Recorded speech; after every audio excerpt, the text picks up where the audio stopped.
akhirnya suatu ketika saya masuk malam, saya patroli, itu jelas. Jadi saya jalan, lorong tersebut kan pakai pintu kok.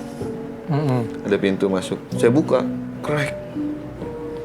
Pas di ujung persis itu perempuan nunduk, pakai baju putih, berdiri. Buka pintu, lihat ke kanan ya?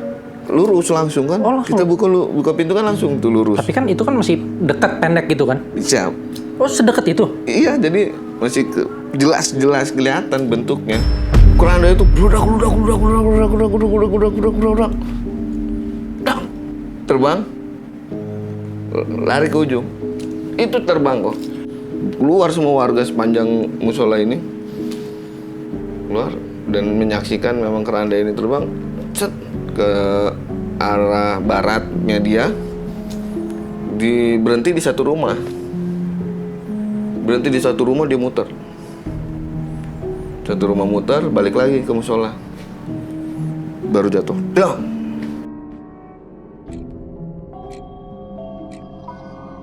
Selamat datang di Mikir Malam-Malam. Podcast di mana cerita horor bukan cuma buat ditakutin, tapi juga buat dipikirin. Karena gak semua yang serem itu masuk akal.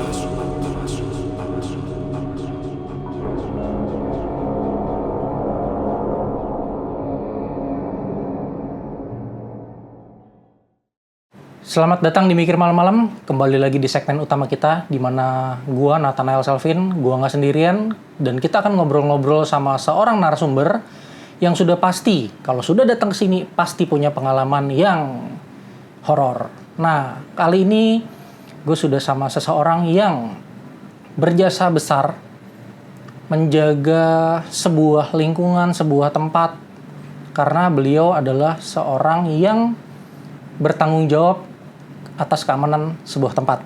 Nah, kita langsung kenalin. Ini dia, ada Bang Febri. Halo semuanya, untuk penggemar Mikir Malam-Malam ya. Terima kasih. Go. Ya. Siap. Thank you, Bang. Aduh, terima kasih nih sudah diundang sama Konaton ya kan. Dia dulu penghuni saya, jadi sempat saya bergabung jaga di apartemen. Jadi saya kenalin, saya security di bagian apartemen di Bilangan Jakarta Selatan. Ya. Nah, ini aku makasih banyak nih udah Siap, nyempetin siap, hadir. Udah jauh-jauh mau datang. Aman, apalagi kok. pengen cerita kan. Siap kok. Nah, jadi Bang Febri ini cukup lama sebenarnya kita kenal ya. Lumayan kok. Dari 2023. Siap. Saya di sini 2023, berarti sekitar 3 tahun. Ya 3 tahun lah kurang lebih. Siap. Nah, sebenarnya dari dulu ada sesuatu yang pengen saya sampaikan nih. Apa tuh? Dari semua security yang ada, Siap. kan banyak nih. Betul. Apalagi dulu sebelum kejadian kemarin itu kan banyak banget ya. Siap. Nah, Bang Febri ini salah satu yang menurutku kita tuh cukup akrab lah, cukup dekat lah gitu, sering ngobrol gitu-gitu. Siap. Iya, yang lain itu yang ngobrol tapi mungkin tidak seintens kita. Iya, betul. Jadi akhirnya sebagai penghuni banyak nanyanya ke Bang Febri. Iya dong. Siap kok. Di sini ada apa, ya kan? Siap, betul. Pernah mengalami apa? Siap, betul, Bahkan betul. pernah dianterin juga kan ya? Pernah. Ya, pernah dianterin juga untuk melihat beberapa tempat. Tempat spot dah. Nah, jadi ada apa ya? Ada sebuah perasaan yang menyenangkan ketika akhirnya bisa ketemu lagi sama Bang Febri, karena Bang Febri sendiri udah nggak di sini udah ya beberapa bulan lah ya. Betul kok. Siap. Makanya akhirnya baru bisa cerita. Nah, ini hari ini kira-kira pengen cerita tentang apa nih? Nah, ini saya mau cerita tentang pengalaman saya sebagai security dari 2010 sampai saat inilah 2026. Itu pengalaman yang ya kita tahu sendiri, baik dimanapun pasti ada yang namanya dunia lain gitu kan, yang kita itu di luar nalar lah, percaya nggak percaya gitu ya. Cuman ya memang saya alamin sendiri dan itu sudah saya buktikan, dan memang ternyata dari pertanyaan yang saya sampaikan ke orang tersebut, mereka mengiyakan, oh iya memang di sini ada gitu. Nah, Oke. Nah, satu pertanyaan sebelum kita masuk ke ceritanya Bang Febri nih. Siap. Itu kan tadi katanya dari 2010. Siap. Nah, kan setahu aku tempat ini kan belum ada selama itu ya. Ya, siap. Berarti Bang Febri ini sempat jadi security di tempat lain dulu? Siap kok. 2010 itu saya di sebuah mall bilangan Jakarta Barat juga, di pusat handphone. Dari awal saya dari situ beranjak sampai saatnya sekarang saya di sini, terus hari ini saya baru di gedung perkantoran. Oke. Nanti ini kita akan kulik-kulik dan tanya lebih lengkap. Siap. Ya, tanpa berlama-lama lagi, ya kita mulai ceritanya. Siap. Terima kasih kok waktunya. Jadi terima kasih buat teman-teman Mikir Malam. Saya bagi-bagi pengalaman cerita. Ya mungkin di sana nggak hanya saya aja, di luar sana security yang lain juga pasti merasakan sama yang kita alamin. Dimana jaga sebuah apartemen dulu pertama kali saya merasakan hal-hal negatif kok. Jadi itu pertama kali di apartemen bilangan Jakarta Selatan juga, cuman adanya di daerah Sinabung. Itu sangat jelas kok, sangat jelas dan sangat dikasih tahu. Itu kebenarannya pun benar, karena kan jadi apartemen itu rumah gedung, rumah besar, rumah gedung. Hanya ada 4 unit, satu rumah itu 4 unit di atas kolam renang. Nah itu manajemen di situ, user kita ini pengen ada security yang tinggal di apartemen itu. Akhirnya sebelumnya saya juga sudah ada, tapi mereka ngasih tahu ke saya kalau misalnya terjadi apa-apa dengan keluarga itu udah tanya nyerah aja, dia bilang. Saya pikir ya dimanapun lah ya, alhamdulillah saya kok dimanapun tempat saya kerja pasti kita permisi, walaupun itu dengan yang kelihatan atau yang nggak kelihatan, saya selalu permisi. Dan kebetulan saya terima itu, saya sama anak istri saya pindah ke sana, tinggal di sana. Pas kejadiannya itu siang hari. Jadi saya istirahat tidur, tiba-tiba itu dimimpiin, tapi itu sangat jelas, sangat real gitu. Mimpi saya itu real gitu. Perempuan dengan jubah merah, adanya di siku tempat, yang sudut ya di sudut kamar tidur. Itu dia kikikan, pakai baju merah, dia begini, kikikan. Cekikikan ketawa gitu? Iya, ketawa. Saya bilang, kok kamu siapa? Saya bilang kan, dia tetap ketawa. Saya penasaran kan, saya terus tanya, kamu siapa? Dia bilang gitu. Akhirnya dia terbang, tapi nggak pergi dari tempat saya. Akhirnya saya bangun, saya sadarin. Saya sadarin, astagfirullahaladzim, kita istighfar kan. Saya istighfar. Akhirnya saya penasaran, kebetulan kakak dari ibu saya, uak saya ini bisa spiritual dari turunan kakek. Oke. Nah, jadi saya bertanya lah sama dia. Lalu saya diimpiin nih sama sosok perempuan pakai jubah merah, dia bilang, di tempat yang baru. Dan dia bilang, dia itu ngasih tahu kamu, dia bilang gitu. Hah? Ngasih tahu saya bilang gitu kan. Kita di luar nalar aja, masa iya sih? Ya cuman akhirnya apa iya benar. Saya nggak percaya dong, karena di tempat situ ada penanggung jawabnya atas nama Bu ini gitu kan. Saya tanyalah sama penanggung jawab di situ, karena kan otomatis kalau penanggung jawab berarti dia dari awal. Betul. Nah, dari awal dia di situ, saya tanya, Bu, apakah benar? Saya soalnya dimimpiin nih, Bu. Gini. Wah, iya.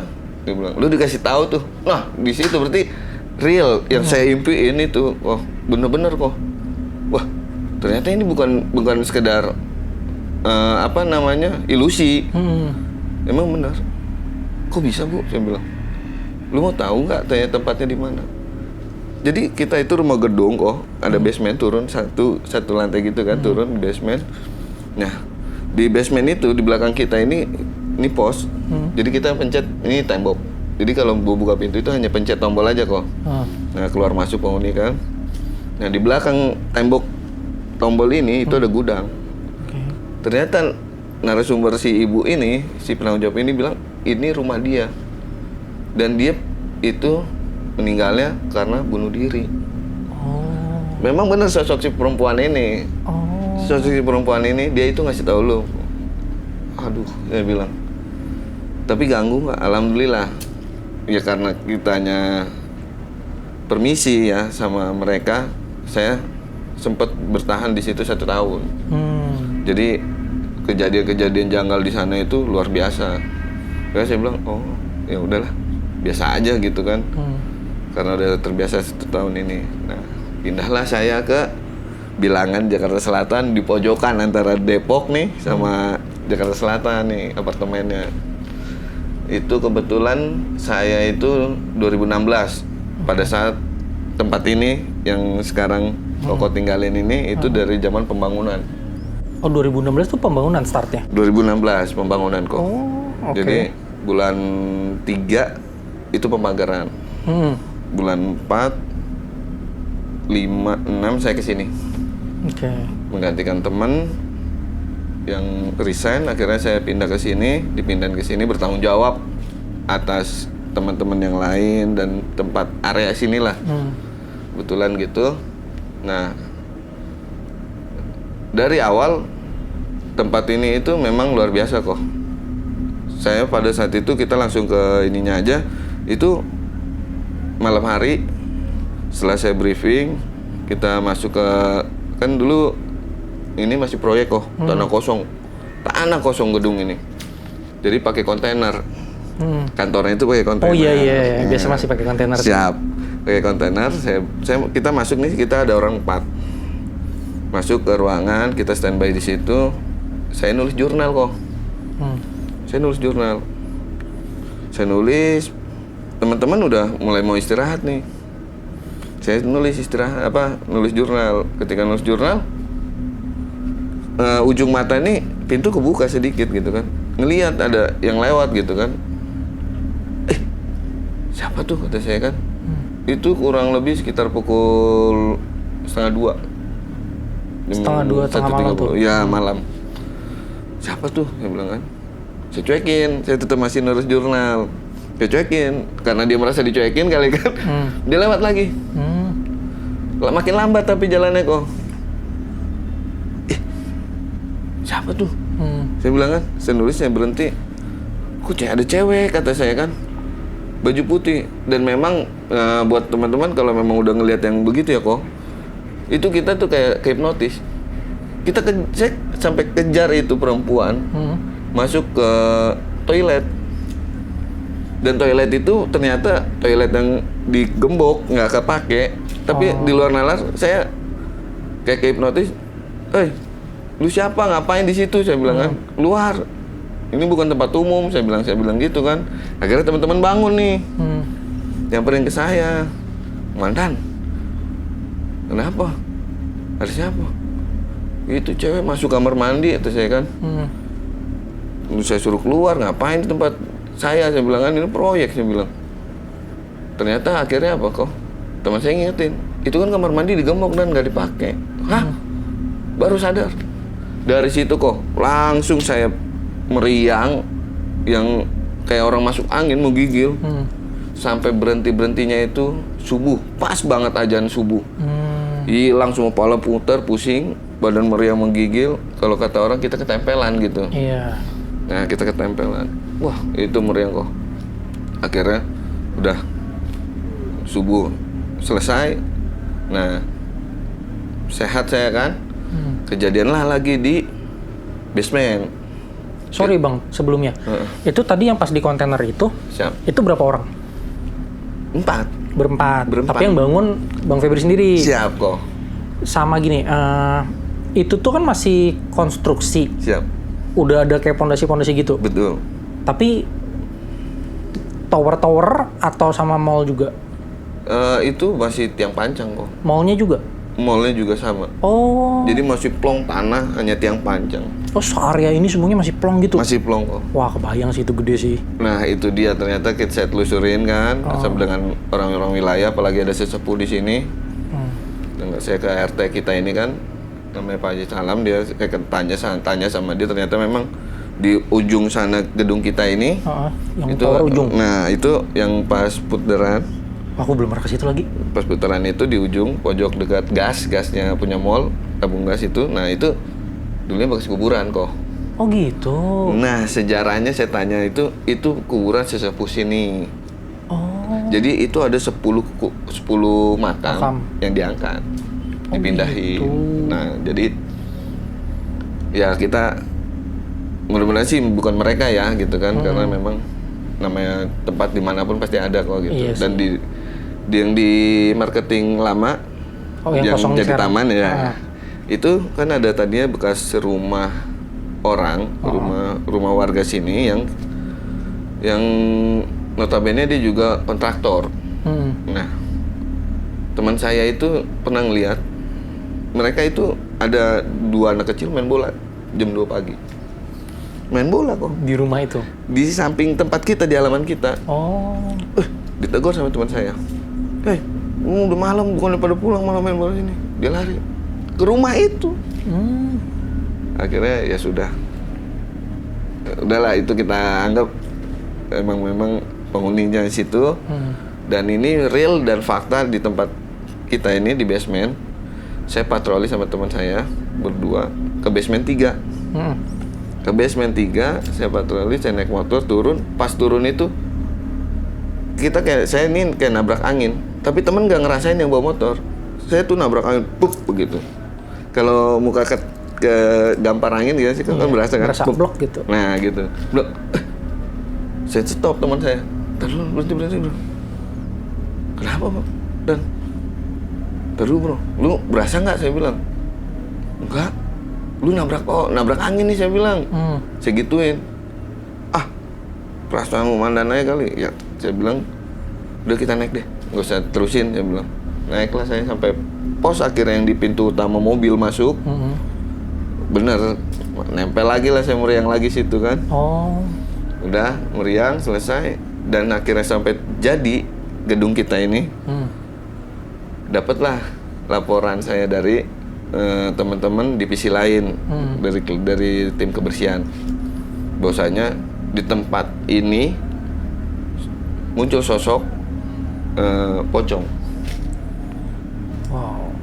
Sosok pocong di persis cerita saya yang nabrak angin ini. Jadi itu pas turun ke basement 3 turunan, masuk mobil, pas muter begini nabrak. Dan di bawah ini kan kolong kok ada ruang GWSK itu kan untuk kantin ceritanya itu dari pihak mall lah. Nah itu ada kosong dong di ini. Nah dia muncul di situ. Oh. Dan itu direkam sama mereka. Pocong tersebut direkam. Cuman mohon maaf saya belum nggak dapat gambarnya karena langsung mereka hapus karena mereka sendiri takut katanya kalau dia pegang terjadi apa-apa sama yang megang si gambar ini gitu kan. Takutnya begitu. Tapi sempat sudah disebarluaskan gitu sama kita orang, kita lihat ternyata kejadian gue dulu yang nabrak angin bener ya di sini posisinya ya gitu. Berlanjut. Jadi, ada keberlanjutannya tuh. Betul. Akhirnya berlanjut lah sampai teman saya sendiri yang patroli ke atas, kita naik rem puter mobil ini. Oh, rem. Iya, rem puter ini. Begitu dia turun selesai dari lantai 7. Iya, sampai 7 ya rem puter kita ini sampai 7. Tiba-tiba dia ngeliat dari kaca spion itu, kok ada yang ngikut kata dia gitu. Kebetulan teman saya memang berani kok. Waktu dia sendirian tuh? Sendirian. Kebetulan dia memang berani orangnya, saya akuin. Itu jam berapa? Jam 2-an kok malam. Buset. Nah dia turun, dia lihat dari spion. Itu si pocong ini yang nempel di motor dia. Dia bilang, dia nengok. Hah? Lu ngapain kata dia ngikut gua? Udah nggak usah ganggu gua, dia bilang. Gua lagi kerja, dia bilang. Turun. Tapi itu nggak mau kok. Dia nggak mau turun. Terus dia lihat sampai spion itu. Sambil jalan tuh? Sambil jalan. Lu jangan ganggu gua ya, dia bilang gitu kan. Awas kalau ganggu gua, dia bilang. Begitu sampai mau ke bawah, persis ke tempat kita nih, ke lobi, langsung hilang. Dan ya di sini pun banyaklah ceritanya kok. Jadi saya bertemu lagi di tempat lorong yang di lantai 3. Oke. Nah, yang di lantai 3 itu kan ruangan tadinya untuk sekolahan. Nah, tapi kan belum terrealisasi. Ketika saya lewat situ, ya saya juga nggak ngerti ya kok entah dari mana saya bisa merasakan hal-hal negatif, hal-hal yang inilah. Kok ada saya di sini beda ya, saya bilang kan. Dan akhirnya suatu ketika saya masuk malam, saya patroli, itu jelas. Jadi saya jalan, lorong tersebut kan pakai pintu kok. Ada pintu masuk. Saya buka, krek. Pas di ujung persis itu perempuan nunduk, pakai baju putih, berdiri. Astaga. Buka pintu, lihat ke kanan ya. Lurus langsung kan? Oh, langsung. Kita buka pintu kan langsung tuh lurus. Tapi kan itu kan masih dekat, pendek gitu kan? Siap. Oh, sedekat itu? Iya, jadi masih jelas kelihatan bentuknya. Oke. Dan saya buka, mau kabur bagaimana, pokoknya udah nggak bisa kabur, cuman udah istighfar, saya teriak manggil teman saya kan yang di CCTV. Kenapa? Tadi itu ada yang perempuan, saya bilang. Saya barcode, saya lari. Saya akhirnya ke teman saya. Kenapa? Kerekam nggak? Saya bilang. Di situ nggak ada CCTV. Ada dari toilet itu arahnya keluar. Iya, betul. Bukan dari arahnya ke dalam, dia bilang. Sudah. Akhirnya ya udahlah, saya bilang mudah-mudahan dia nggak ganggu dan nggak nempel lagi, saya bilang, karena memang saya juga nggak ngerti dari mana asal usulnya saya bisa merasakan hal-hal seperti itu gitu kok. Itu terjadinya ketika saya pernah ngeliat ada pesta ya, kalau di kampung kita ini dangdutan lah gitu kan, anggap dangdutan. Nah itu saya ngeliat ada satu bapak yang mirip kakek saya, kakek dari ibu saya nih. Kok mirip abah ya, saya bilang. Kakek saya kan saya panggil abah ya. Mirip abah ya, saya liatin. Terus dia senyum ke saya. Bukan kali, saya bilang kan halusinasi saya aja. Tapi terus seiringnya ini, terus saya liatin, iya kok mirip, kata saya kan. Dan itu terjadi 2 kali kok. Sama kakek saya, sama om saya yang dulu tinggal di Kerendang. Nah di Kerendang itu kakek om saya juga meninggal karena TB ya. Karena TB meninggal. Itu saya lihat lagi, dia itu hadir di dangdutan itu juga kan, ada acara lagi, ada dangdutan juga. Sorry, ini acara yang sama atau 2 acara berbeda? 2 acara yang berbeda kok. Oke. Nah, kok kayak Om Nana, saya bilang. Kurus-kurusnya, tinggi-tingginya. Sama. Persis, mirip persis. Enggak buang sama sekali sedikit pun. Akhirnya saya bilang, bener nggak sih, saya bilangnya. Saya ngobrol sama teman. Ini bener nggak sih nyata? Kenapa emang? Nggak apa-apa sih. Dan itu nggak tahu kemana dia perginya, ya nggak ada. Dan sama bapak kakek saya itu nggak tahu kemana perginya, ya nggak ada. Dari situlah hal-hal yang begini saya bisa merasakan gitu, apalagi di gedung ini ya sangat luar biasa. Saya bilang area sini dan pengalaman saya yang di tempat lain, waduh luar biasa kok. Itu benar-benar real, dan ternyata real ya, kita bukannya fakta ya. Kalau memang mau dicek kebenarannya silakan gitu kan, ke penanggung jawab di apartemen Sinabung sana. Silakan ditanya benar atau enggaknya cerita saya. Nanti juga pasti ada jawabannya tuh kok. Jelas. Dan di sini pun juga sama. Silakan cari tanya narasumber yang lain. Sudah pasti. Dan itu real dan real. Oke. Ini sebenarnya banyak yang pengen ku tanyain juga sih, apalagi seputar tempat ini. Iya, siap. Selain kejadian yang tadi Bang Febri ceritain, ada kejadian lain nggak seputaran tempat ini dulu deh? Jadi dulu zamannya proyek mungkin kejadian kecelakaan kerja gitu-gitu aja sih kok paling. Kecelakaan kerja? Iya. Ini sekalian aku mau konfirmasi sesuatu. Pernah aku dengar ada kejadian, entah itu tukang ataupun apa ya, jatuh, benar? Benar. Kebenarannya benar. Saya sudah tanya ke orang tersebut, ke perusahaan itu, ya memang nggak pernah ada yang kecelakaan. Soalnya waktu itu aku tahu hal ini malah dari podcast lain. Sempat dengar dari podcast. Kayaknya pernah ngobrol sama Pak Febri sih. Iya betul, pernah kita ngobrol. Ada orang jatuh dan waktu itu angkanya berantakan tuh. Kalau dia nyebutnya angka lantai 15 dari 17 lantai. Sedangkan di sini kan ternyata setelah ku cek ku hitung-hitung, oh ternyata lantainya lantai ini. Oh gitu. Lantainya ini. Siap. Dan itu pun ternyata ini kan Bang Febri sudah jadi narsum yang kesekian berapa ya? 30-an lah kayaknya. Oh. Nah, mungkin ada sekitar 6 atau mungkin lebih 6 orang atau 7-8 orang yang datang ke sini mengkonfirmasi kebenaran hal itu. Oh, gitu. Siap. Jadi ya gini ini bukannya apa sih kok ya, memang namanya proyek itu pasti adalah yang namanya kecelakaan kerja.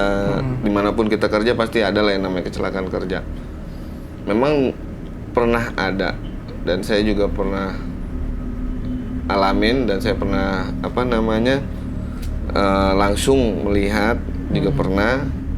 Nah itu ada orang yang jatuh dan ya itu masih dibawa ya kok, masih hidup, dibawa ke rumah sakit dan ke rumah sakit itu ya kita udah nggak tahu nih saya kabar beritanya lagi, cuman pada saat dibawa ke rumah sakit itu masih hidup.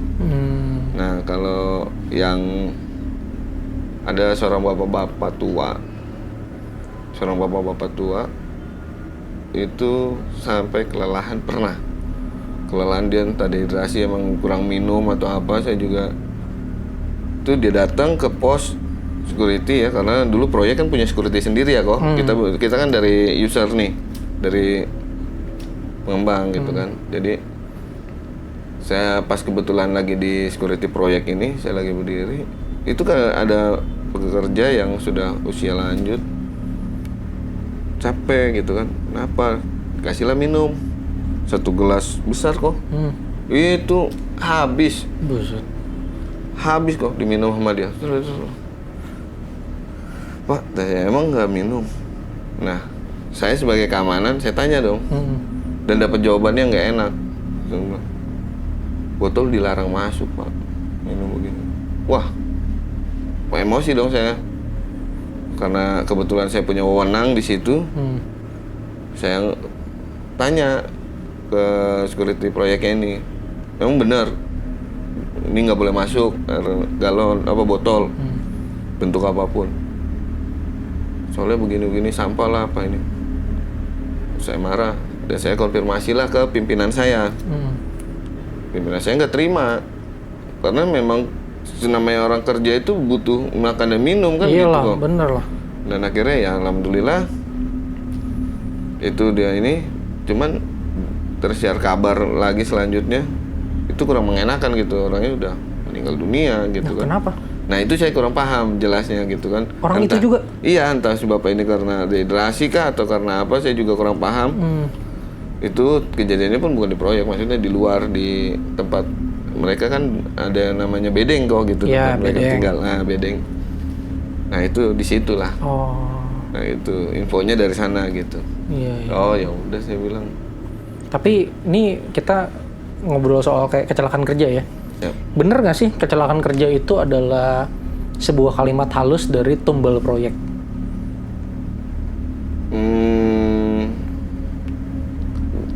Sebenarnya gimana ya kok saya mau jawabnya, jadi gini. Kebetulan memang saya baru pertama kali ya megang proyek yang namanya proyek, karena saya jaga keamanan tempat lain itu yang sudah jadi, sudah berjalan gitu kan. Nah baru di sini nih saya memegang area proyek. Nah untuk perihal tumbal dan enggaknya ya itu bisa dibenarkan bisa enggak juga, karena memang tumbal ini sudah sering banget gitu ya. Iya. Di proyek-proyek lain kok. Kayak setiap proyek tuh pasti ada. Pasti gitu. Ada gitu kan. Kok jadi gimana ya? Ya bisa disangkut, kalau kita mau sangkut ke sananya juga bisa. Tapi kalau kita secara logika yang kita mainkan, mereka yang nggak safety. Sering kayak gitu ya. Nah gitu kok. Jadi mereka gini, mungkin karena sudah pengalaman, mereka sudah pengalaman. Gue naik gampang aja, nggak usah pakai ini, nggak usah pakai helm, nggak usah pakai safety belt, harness, gitu kan, gitu-gitu. harness. Nah, ya mereka gampangin itu. Oh gitu. iya sih. Nah, ya sebenarnya sih di balik itu memang di luar nalar udah pasti ada kok. Sudah pasti ada. Kenapa? Suatu tempat yang namanya awal muasalnya kita nggak tahu ini tempat apa. Iya, Ya bekas seperti tempat sekarang ini yang kita tempat ini nih. Itu asal muasalnya kan nggak jelas. Rawa belantara, pohon-pohon banyak gitu kan. Ya kita nggak tahu ini asal muasalnya seperti apa kan, seperti itu. Jadi ya memang dibilang ada bahan tumbalnya itu ya kita bisa lihat lah proyek manapun pasti ada gitu kan. Jadi ya bisa dibilang ke situ kok. Tumbal itu ya, bisa pastilah ya kan lu kan gitu. Iya. Ya, yang tahu-tahu aja. Yang gitu. tahu nah itu kan kalau kita orang hidup aja kan gitu kan kok ya. Mau lancar nggak gitu kalau sana itu jadi gitulah. Mungkin ya kok. Mungkin.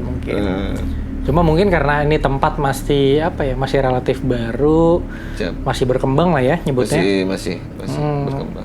Terus kebetulan saya tinggal di sini, jadi sepertinya saya tidak akan bikin isu-isu jelek supaya harganya tidak jatuh. Itu, ini bahaya juga. Bahaya, makanya harus full sensor nih. Ya kok. Bahaya.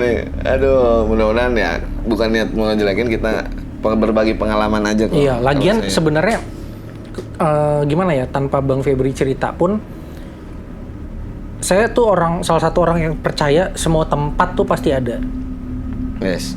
Tinggal skalanya besar kecilnya aja. Pasti ada. Siap. Karena ini aku bagi pengalaman dikit.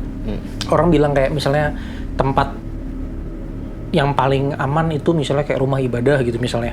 Betul. Kan orang beribadah di sana berarti tempat itu pasti bersih. Tidak.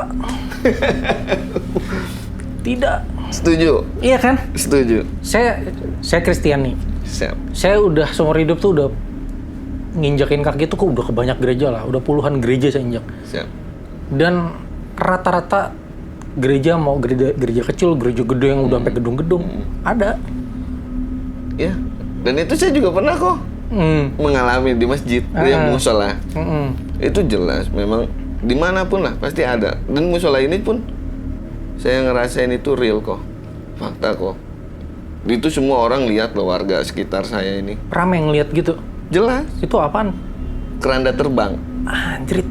Keranda terbang. Ini saya nggak ceritain. Bentar, ini di kota apa di kampung? Di kota kok. Di kota. Ya saya sebutin lah ya tempatnya di daerah Jelambar kok. Anjrit.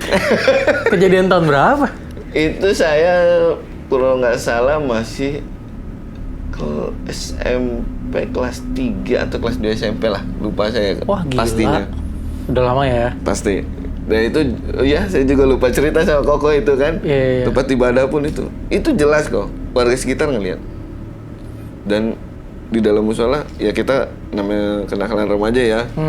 Nakal, capek, begadang, bla bla bla, tidur di musola. Dong. Cek, saya tidur. Nah, tidur kan di kalau masjid, musola sama gereja itu kan pasti ada. Kalau masjid musola mah kubah. Kalau saya kan tanda salib kan di atas itu. Nah, jadi di atas ini kan bolong kok. Bolong ke atas ya. Iya, berbentuk begitulah ya. Nah, bolong, plafon ini bolong gitu kan. Saya tidur pas banget plafon itu kok. Itu kayak orang berdiri ngeliatin ke bawah begini. Siapa tuh kata saya kan? Orang bukan ya? Nggak mungkin. Udah, saya bangunin temen nih. Kenapa? Tuh ada orang di atas. Oh ini berdiri, maksudnya orang tuh kayak berdirinya di atas plafon? Di atas lubang itu ngeliat ke kita. Melayang? Enggak, jadi kan dak. Jadi kubahnya si musola kan dak. Jadi kalau dari dalam nih dari musola itu kan bolong kok. Tapi ada rangka-rangkanya. Ada gitu. rangka. Oh ada rangkanya. Ada rangka. Jadi saya pikir orang gitu kan. Tapi diam aja gitu. Nah dari situ kejadian saya bangunin teman saya. Nggak lama itu bunyi dak ini, dak, duk duk. Saya begitu, duk duk. Wih, dan saya duk duk. Itu bunyi apa lu dengar nggak? Iya, kata dia. Bunyi apa ya? Duk, lama-lama kenceng kok. Geruduk. Keluar. Bangunin semua.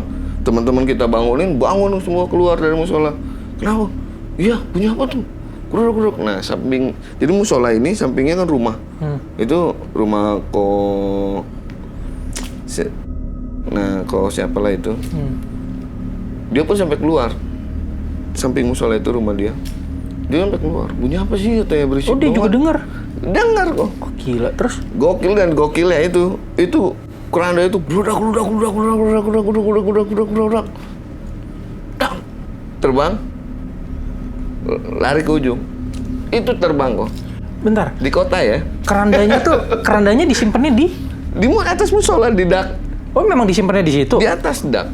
Oh, berarti kalau diperlukan baru kita ambil turun. Oh, berarti memang ada akses tangga untuk ke sana. Ada kok ada. Nah, jadi itu turun dan kita akhirnya rame kan, keluar kan dari satu tempat rame. Wah, tetangga itu keluar semua. Keluar semua warga sepanjang musola ini. Keluar dan menyaksikan memang keranda ini terbang ke arah baratnya dia. Berhenti di satu rumah. Dia muter. Satu rumah muter, balik lagi ke musola. Baru jatuh. Dah. Wah. Apa nih? Gitu kan. Itu kota ya kok kita ngomonginnya bukannya daerah ya. Bukan pelosok. Kalau pelosok is oke lah gitu kan. Mungkin memang udah terbiasa. Tapi ini kota.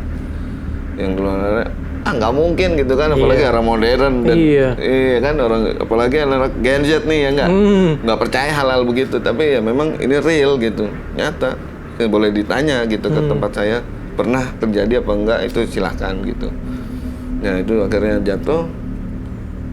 Paginya itu kita dapat kabar rumah tersebut memang ibunya juga sudah umur, sudah sakit-sakitan juga. Ya keranda ini hanya ngasih seperti tanda aja gitu kok. Tutup usia? Ya, akhirnya tutup usia si ibu ini. Wow. Bentar, ini aku jadi banyak penasaran. Kerandanya waktu terbang, itu pelan atau cepat trot gitu?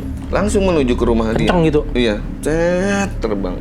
Terus waktu yang dia muter itu, maksudnya si kerandanya terbang muterin rumah atau diem di depannya tapi kayak berputar di tempat? Jadi muterin rumah. Wah, anjir. Muterin rumah gitu. Dua apa tiga kali rumah itu langsung balik lagi ke posisi ke musola. Balik lagi ke musola baru jatuh berantakan. Ya heboh lah namanya kita kan, apalagi ngelihat yang baru halal begitu. Wah. Akhirnya besok pagi kita dapat info si ibunya bang ini meninggal gitu kan. Loh kan di rumah dia betul. Iya. Jadi itu ngasih tanda si keranda itu bahwasanya orang ini mau tutup usia gitu. Ya itu kebesaran Tuhan lah ya. Iya. Nggak bisa ngomong apa-apa dan memang terjadinya jelas dan semua orang tahu. Nah ini kan kejadian gede berarti ya, karena semua orang lihat. Betul. Masuk berita nggak? Belum. Di saat itu nggak masuk berita? Belum. Beritanya ditutup-tutupin apa memang nggak sampai ke blow up keluar? Nggak ke blow up keluar, karena kejadian malam. Pagi lah jam 2 pagi. Jadi kalau zaman dulu itu dan di tahunnya eranya saya ya kok. Di eranya saya itu kan belum lengkap lah kayak zaman sekarang. Iya gitu. sih. Gitu kan. Yang handphone juga masih saya merasakan itu poliponik. Nggak ada lah yang kayak zaman sekarang gitu. Makanya yang nggak ke blow up. Kalau ke blow up, wah luar biasa saya rasa gitu. Tapi ini jadi penasaran deh. Itu keranda memang sering begitu atau cuma sekali itu doang? Nah, disinyalir sih cerita-cerita sama orang-orang tua zaman dulu, ya paling hanya gerak-gerak aja gitu kok. Oke. Jadi kalau misalkan ada tanda-tanda kayak itu, dia gerak-gerak aja cuma kayak ada yang mau meninggal dia bergerak sendiri. Tapi itu pertama kalinya sampai datengin rumahnya gitu. Dan hal itu terjadi baru pertama kalinya saya di situ melihat sendiri, dan pertama kalinya memang itu keranda terbang. Real jelas terbang, semua warga ngeliat, sampai kita yang yakin dan kepercayaan kebesaran Allah Tuhan gitu kan. Itu yang ngucap istighfar segala macam, yang nangis juga ada gitu kan. Kok bisa sampai gitu ya, dia bilang gitu. Ya kita nggak ngerti si orang ini entah punya kelebihan kan, atau punya apa gitu kan, kita nggak ngerti gitu kan. Kok bisa sampai kayak gitu kan ke Bisa. rumah dia gitu kan. Gitu kan, di kota kok ya, bukan di desa. Iya. Di kota, luar biasa saya bilang. Makanya ini real kok. Jadi cerita saya ini nggak apa namanya, nggak bisa dibuktikan. Boleh silakan ke daerah tempat saya, ditanya-tanya langsung gitu kan. Silakan, nggak apa-apa. Ini rumah yang sekarang ditinggalin masih? Daerahnya ya. Oh, tapi bukan rumah yang itu udah? Bukan. Oke, Jelambar ya. Jadi memang ya kota ya kok. Orang pasti nggak percaya lah. Itu doang. Oke. Ini kita balik lagi sedikit ke tempat kita sekarang. Siap. Kita ngobrolin lantai 3. Nah, lantai 3 tuh ini sejujurnya baru sekitar 3 minggu yang lalu ke explore sama satu teman narasumber yang memang punya kemampuan. Siap. Jadi kita ke tangga darurat lantai ini, lantai 9 kita explore semua, lantai 3 hall kecil di lobi, sama mana lagi ya? Kayaknya cuma 4 ini. 4. Nah, lantai 3 dulu deh. Siap. Lantai 3 kayaknya memang agak terkenal nih. Karena aku ngobrol sama beberapa staff cleaning juga, mereka sepertinya agak gimana sama lantai 3, apalagi nyimpan barangnya di situ. Betul. Memang kan? Ya, betul. Nah, gudang barangnya mereka itu 3 minggu yang lalu aku datang itu jam 11 malam. Itu kan tahu koridor kecil yang itu kan? Iya, koridor. Itu kan gelapnya remang-remang. Dan remang-remang. setiap ruangan itu kan pintunya ada sedikit celah kacanya, itu lampunya dimatiin semua. Siap.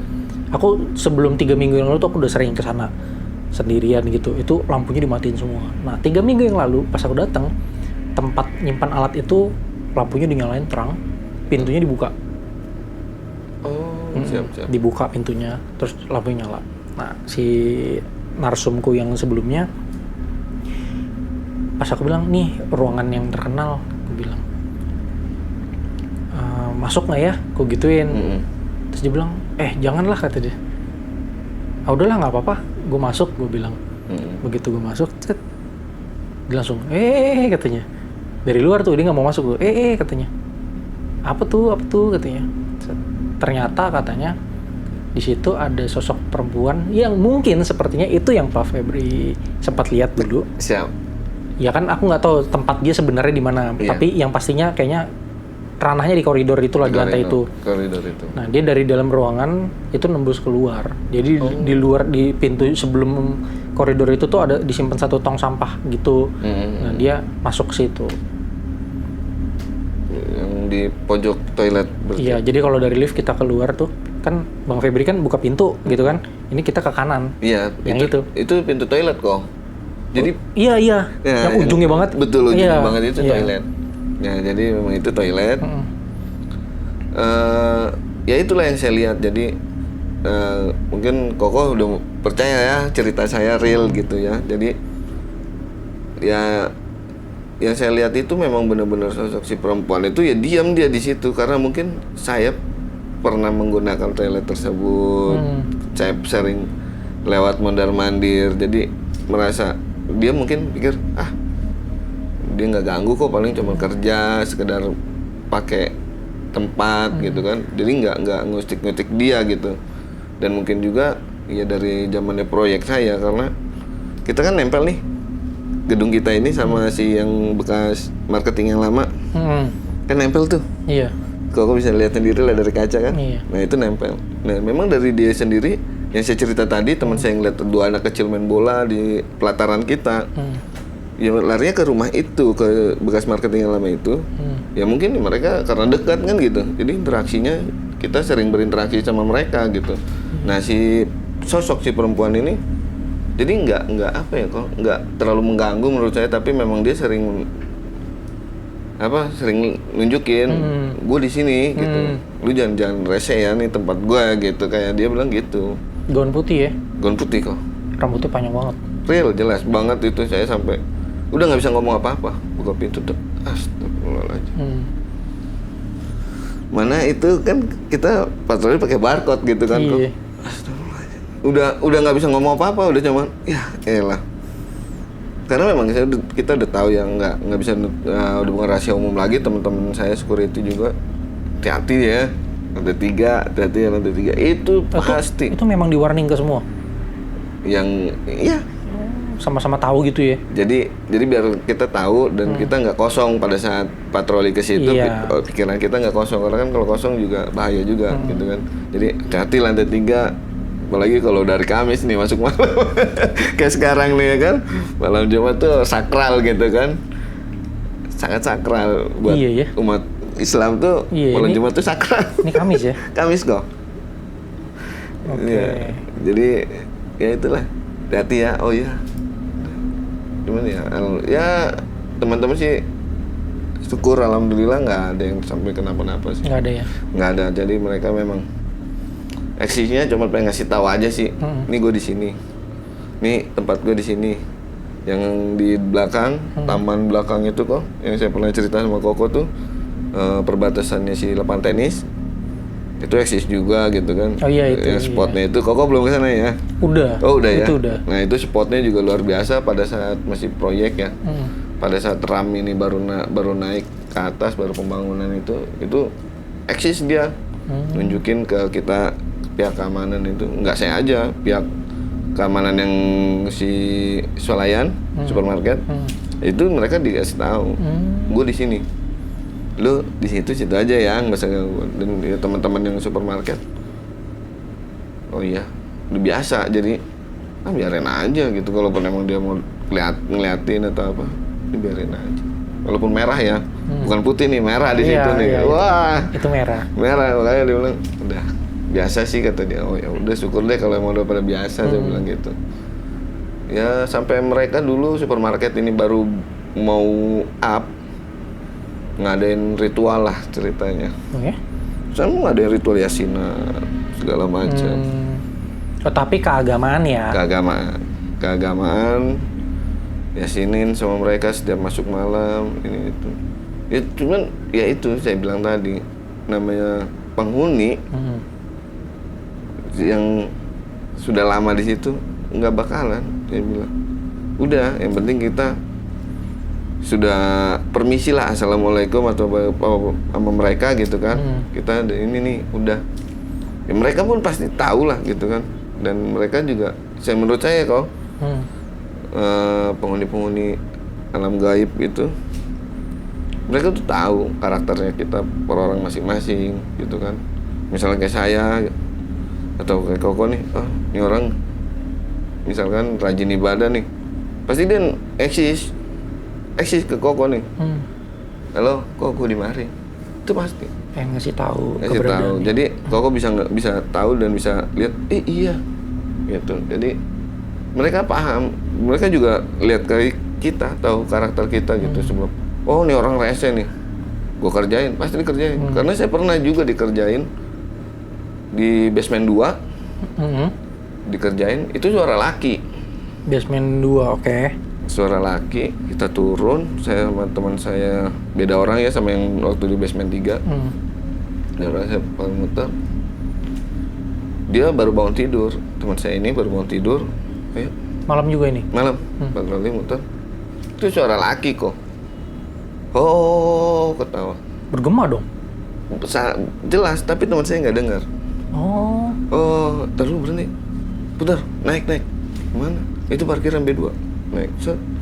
Jadi naik, ujung langsung putar begitu. Cari suara laki. Oh, jelas kok.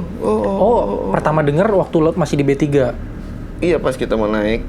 Dari B3 ke B2. Wih, dengar nggak? Berhenti.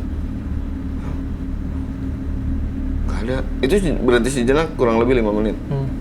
Saking penasarannya sama itu suara laki-laki, itu bergema kok. Luar biasa.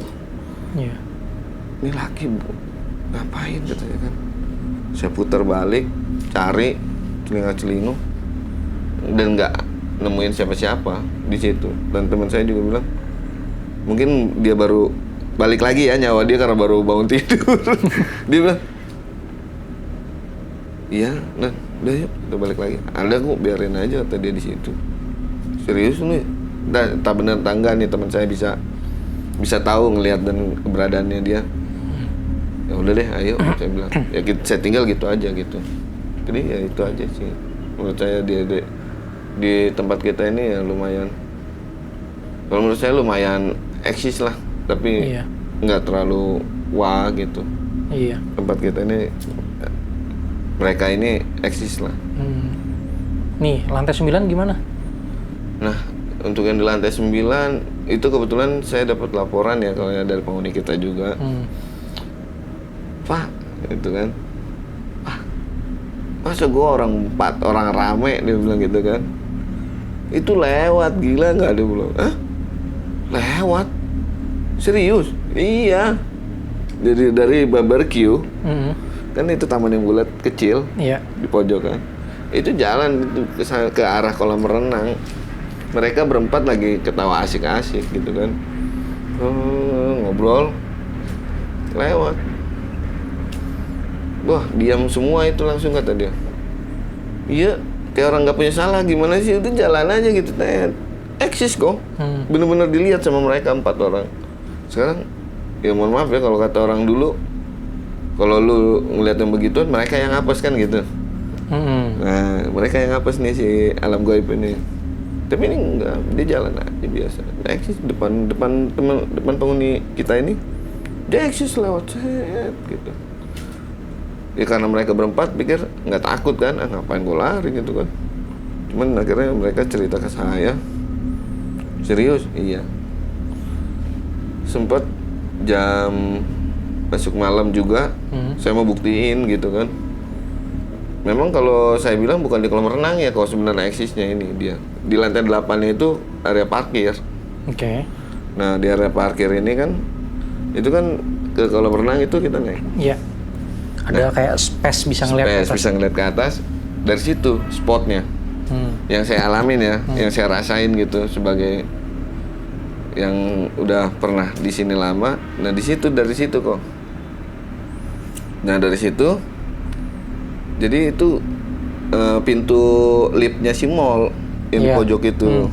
Yang ada kayak satu blok ruangan kecil gitu. Siap.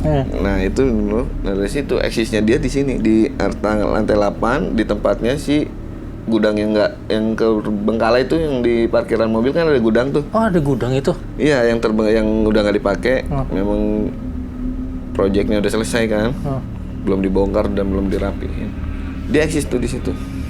Eksisnya di situ. Menurut saya, yang saya rasain, mereka eksisnya di situ, bukan di lantai 9-nya. Bukan di tempatnya si ini ya, di tempat fasum kita. Kalau di fasum kita udah otomatis, saya rasa pasti ada kejanggalan-kejanggalan lah.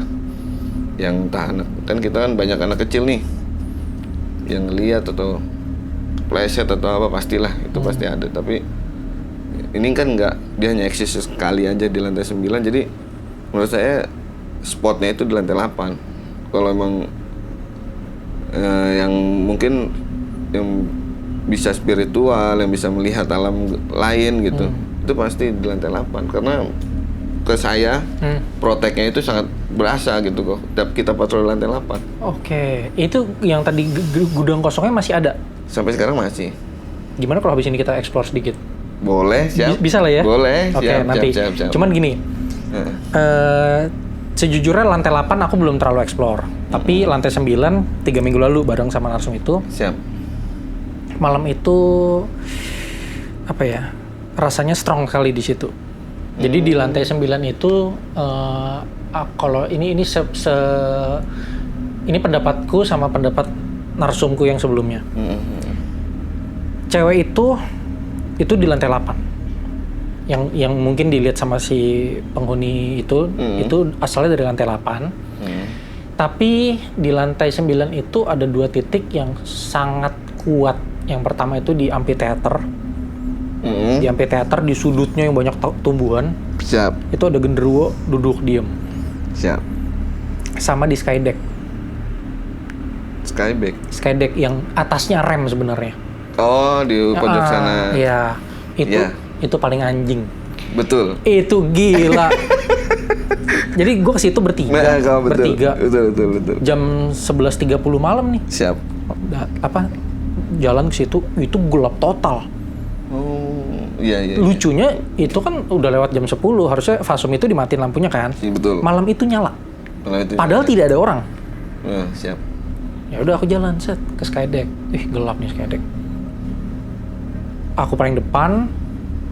Terus satu temen yang nggak bisa ngerasa, nggak bisa ngelihat.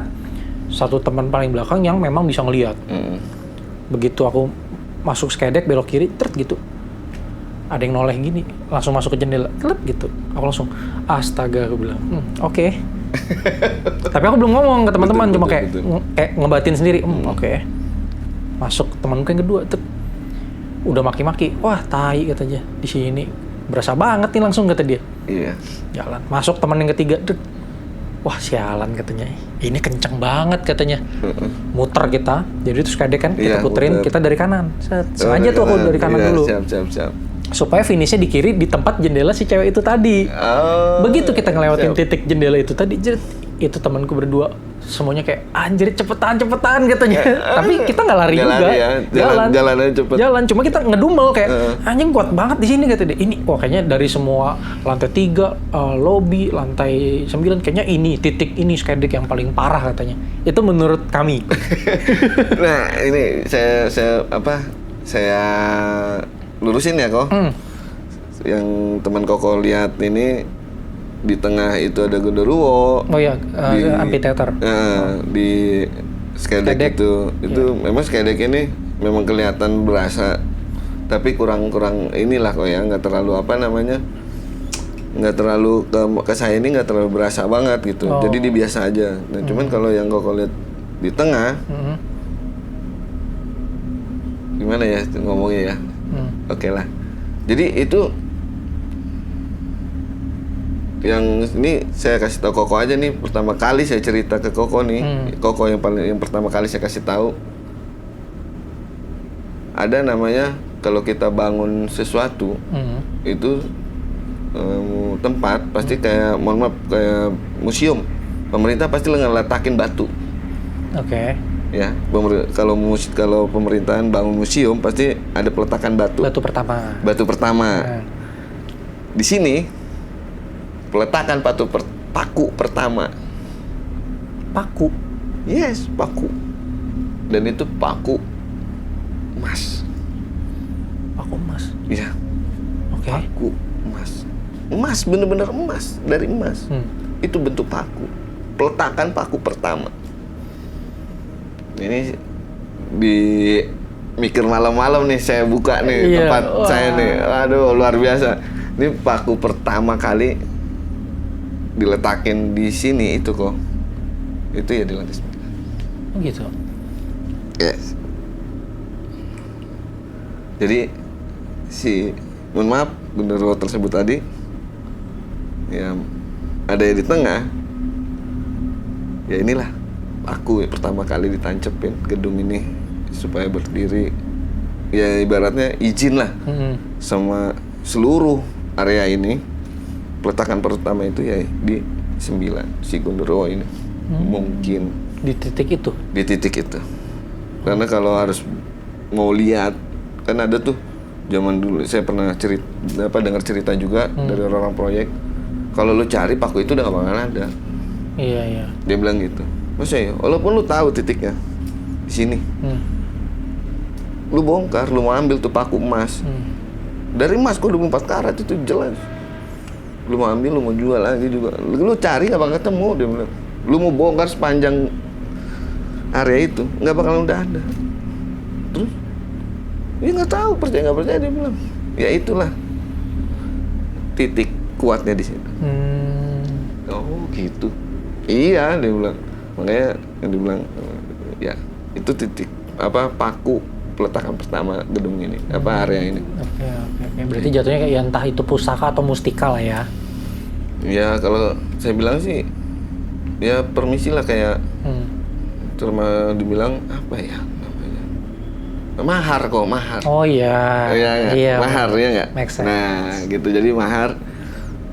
Ini mahar gua nih. Nah, itulah yang Koko lihat di tengah itu gitu. Jadi mahar itu ya sama sih, nggak di mana tempat ya kok. Saya juga kalau kita dari sisinya si dunia lain, di tempat saya pusat perbelanjaan juga mereka bilang ada cewek di sini ditaruh. Wah gila. Jadi oh gitu. Apa iya memang seluruh gedung Jakarta bertinggi ini harus ditaruh ini itu.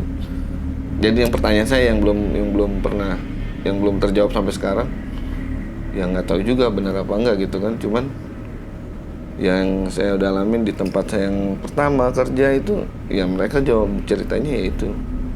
Memang semua gedung itu pasti ada satu yang ditaruh. Karena apalagi kayak pusat perbelanjaan, tempat-tempat apa sih kayak mall, kayak apartemen, hotel dan sebagainya. Itu pasti ada dia bilang. Oh gitu. Iya kayak mahar jatuhnya. Oh berarti kayak mahar ya. Iya mahar. Oke. Berarti untuk mengkonfirmasi hal ini, narsumku berikutnya harus kontraktor gedung nih. Siap. Supaya bisa kutanyain. Iya dong. Silakan kok. Ya siapa tahu semoga dapet ya. Siap. Nah memang nanti kita di offline aja ya, saya kasih tahu nanti orang proyeknya nanti. Jadi ya memang kalau untuk ini baru Koko nih saya cerita nih gimana paku pertama kali area ini diletakin. Gitu. Oke, ini aku jujur ini aku baru tahu soal paku emas. Serius baru tahu. Iya, nanti ada lah pasti ada. Makanya Koko bilang di situ loh ada Susuk Gundurwo. Ya memang di situ pertama pertamanya. Jadi kalau saya sih nggak yang saya rasain di lantai 9 itu nggak terlalu eksis. Ada tapi nggak terlalu eksis maksudnya. Atau eksis juga tapi nggak ganggu lah ya. Iya walaupun Koko bilang di tengah itu sosok Gundurwo, saya pikir enggak sih kok. Kalau jam 11 jam 1 ya pernah ya jam 1 kita dapat laporan kita naik ke atas itu. Enggak, dan saya pernah sendiri mainin air kolam renang itu jam 1:30 muter. Ya memang eksisnya mereka tapi nggak terlalu di pojokan dekat tangga darurat sana juga Skybridge tuh. Ini tapi saya biasa aja dan si sosok Gundurwo ini nggak terlalu auranya keluar yang buat saya ini berasa banget. Apa nih gitu. Soalnya waktu itu dia tuh posisinya kayak itu kan amphitheater itu kan bertingkat-tingkat gini kan. Terus banyak tanaman di sudutnya kan. Betul. Nah, dia tuh duduk di sana posisinya kayak gini. Ya bentuknya begitu sama tanaman kan nyaru ya. Nyaru betul. Nah, cuman temenku itu dia bilang, "Wah, katanya, gua kayak diberikan sebuah energi tuh dia nggak suka kalau gue liatin," kata temenku. Tapi kalau aku belak-belakan, kita langsung lihat aja, gitu. Kayaknya mungkin ya. Iya kok. Ini Gundurwo juga bisa menilai dan melihat orang gitu loh. Makanya mungkin ada yang dia suka dan tidak suka. Betul. Bisa jadi dong. Iya betul. Gitu loh. Iya sih. Ya mungkin dia suka kali sama saya kan jadi nggak terlalu. Iya, karena ya dia kan dia juga pasti tahu oh nih Bang Febri orang yang memang di sini gitu loh. Jadi dia nggak terlalu gimana. Nah kebetulan narsumku kan orang belajar ilmu. Mungkin bentrok energinya atau apa kan kita nggak tahu. Iya pasti itu pasti. Kalau yang punya energi spiritual pasti bentrok sama mereka karena ya merasa terganggu sih pasti keusik gitu. Ya, saya bilang ya kalau Koko mau pastiin peletakan paku pertama masih ada sih orang yang teman-teman saya yang masih lama di sini. Ada berapa orang lah, silakan ditanya peletakan paku pertama di mana. Kalau mereka masih ingat dan mereka masih oh iya dan atau takutnya mereka nutupin gitu kan. Ya itulah di situ peletakan paku pertama itu dulu kita naik itu lift yang dari luar itu. Dari situ tinggi banget. Oh di sini. Dan pas setelah jadi, area dari sini naik tangga sedikit itu, berarti dari lantai 8 kok. Dari lantai 8 ini, itu naik ke dak sedikit, kita naruh peletakan paku pertama di situ. Nah nanti habis ini kita explore dikit lah. Peresmiannya di situ. Nah, ini aku udah nyatet sedikit pertanyaan nih yang Siap. memang pengen ku tanyain karena Bang Febri ini adalah seorang security. Jadi ini pertanyaan spesifik ku bikin untuk orang yang profesinya security. Siap. Yang pertama, dulu kepikiran gak sih waktu awal-awal jadi security, kalau ternyata tuh jadi security bakal ngadepin hal-hal yang serem kayak gini? Sebenarnya enggak kok. Karena malah justru orang tua saya khawatir takut terjadi apa-apa sama saya ya. Karena tindak kriminal Jakarta sangat luar biasa gitu kan. Jadi lawannya manusia justru ya. Jadi ibu saya lebih khawatirnya ke situ gitu. Cuman kalau saya ke hal spiritual udah hal alam gaib gitu takut dan horor-horor begitu. Ketika saya pertama ngejalanin pendidikan pun saya udah merasakan itu kok. Di daerah Cianjur sana, tempat TKI dulu itu saya alamin juga. Banyak ya cerita ya? Banyak kok. Ini belum, berarti yang Bang Febri ceritain dari tadi ini belum semua. masih banyak lagi nih? Banyak lagi tempat-tempat. Ini aja udah 1 jam 4 menit. Banyak kok. Banyak ya? Banyak kok. Dan itu tempat pertama kali saya jadi security, pendidikan di sana di Cianjur. Itu mesnya TKI, TKW. Itu kejadian mau maghrib. Ketika kaki saya luka karena sepatu itu keras kan, luka, saya nggak ikut latihan. Ya itu sepatu jalan dari dalam mes, dari dalam barak. Sampai saya keluar dan arahnya ke saya. Akhirnya saya tidur depan pintu, saking takutnya nungguin teman-teman lagi latihan. Oke. Ya udahlah. Nah itu banyak lagi cerita saya. Kayaknya nanti kalau shorts Instagram sama YouTube kalau nyentuh berapa ya? 100 likes deh. Kalau ada 100 likes kita bikin part 2 ya. Siap. Ya, jadi siap kok. Oke. Siap. Ini pertanyaan kedua. Sebagai seorang security, pernah nggak ngerasa takut sampai yang benar-benar ketakutan sampai nggak berani? Pasti pernah kok. Itu di Pertamina Sinabung itu sih kata saya. Itu. Iya. Itu yang merah tadi. Yang bener-bener takut dan nggak saya jalanin itu. Contoh ya, misalnya disuruh sama atasan ini coba cek tempat ini misalnya. Tapi saking takutnya nih, wah nggak mau gitu. Saking takutnya nggak mau ngecek. Oh itu ada di gedung BIP. Bandung. Gedung BIP. BIP mana? Gatot Subroto.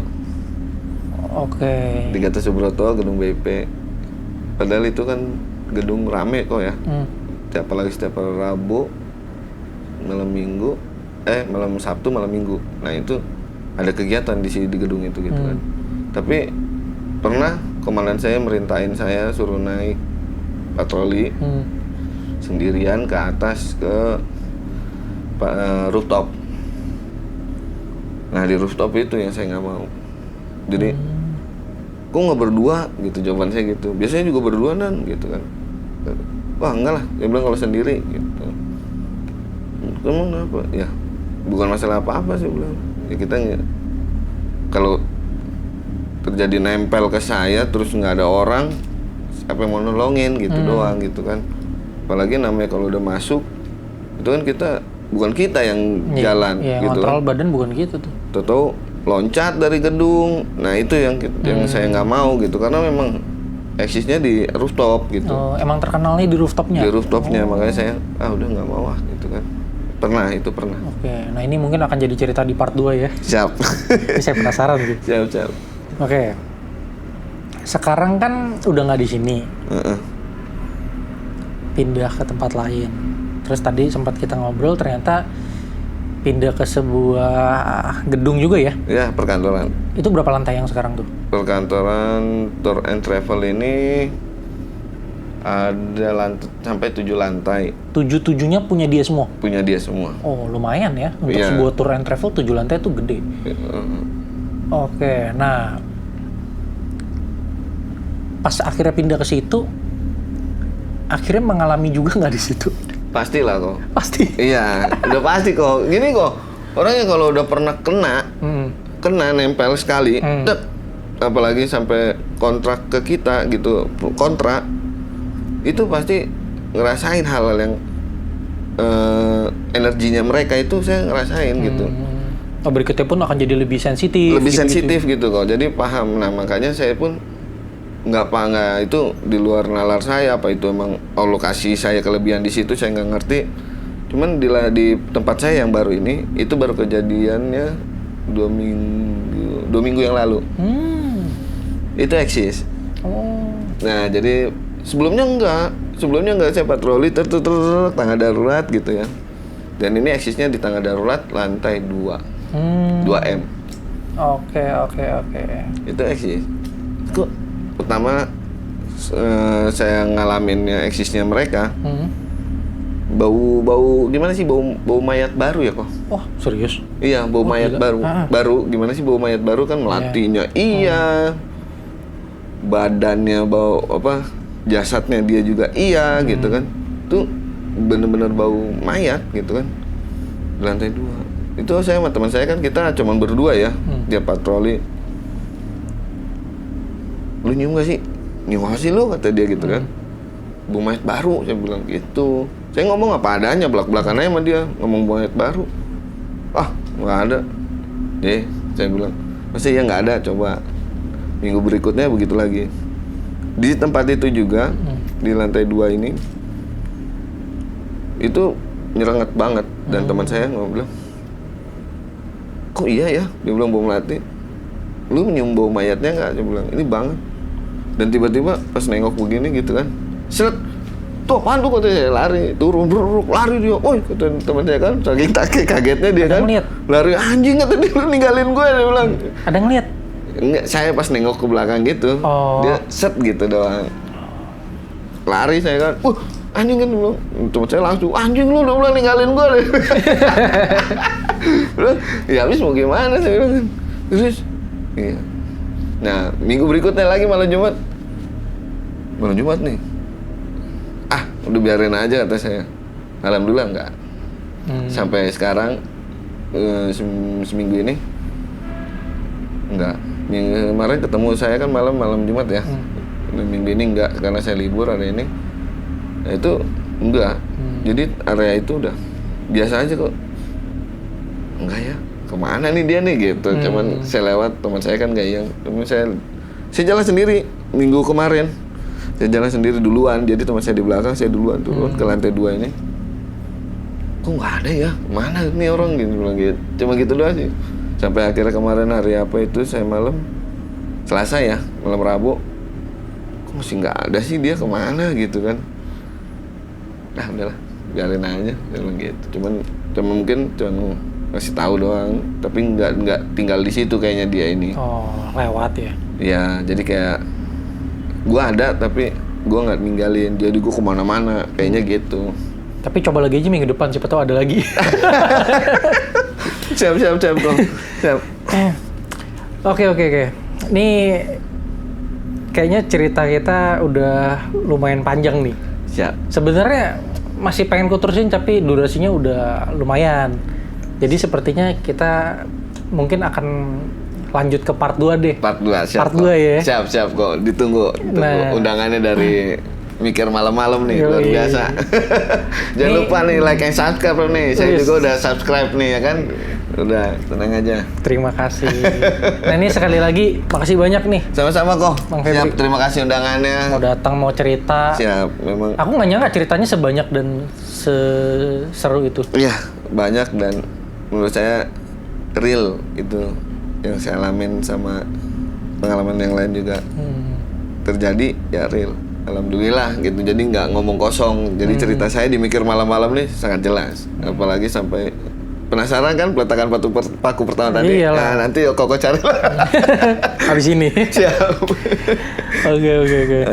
Nah buat teman-teman yang mungkin pengen sharing cerita pengalamannya juga, yang mengalami atau ya punya cerita-cerita tersendiri lah, yang pengen jadi narsum juga di Mikir Malam-Malam, bisa langsung klik link di bawah ini. Nah, mungkin video kita malam ini sampai di sini dulu. Terima kasih buat yang udah nonton, yang udah subscribe, yang terus setia nemenin perjalanan kita dari 0 sampai sekarang udah hampir 700 subscriber. Doain supaya cepat nyampe 1000, Amin. supaya Sukses terus. supaya kita terus bisa berkembang dan berkembang lebih besar lagi. Amin. Sekali lagi terima kasih banyak Sama-sama kok. buat Bang Febri. Siap. Ya, sukses terus dimanapun berada. Siap. Sehat-sehat. Amin. Dan terus dapat kejadian supaya cerita terus. Siap kok.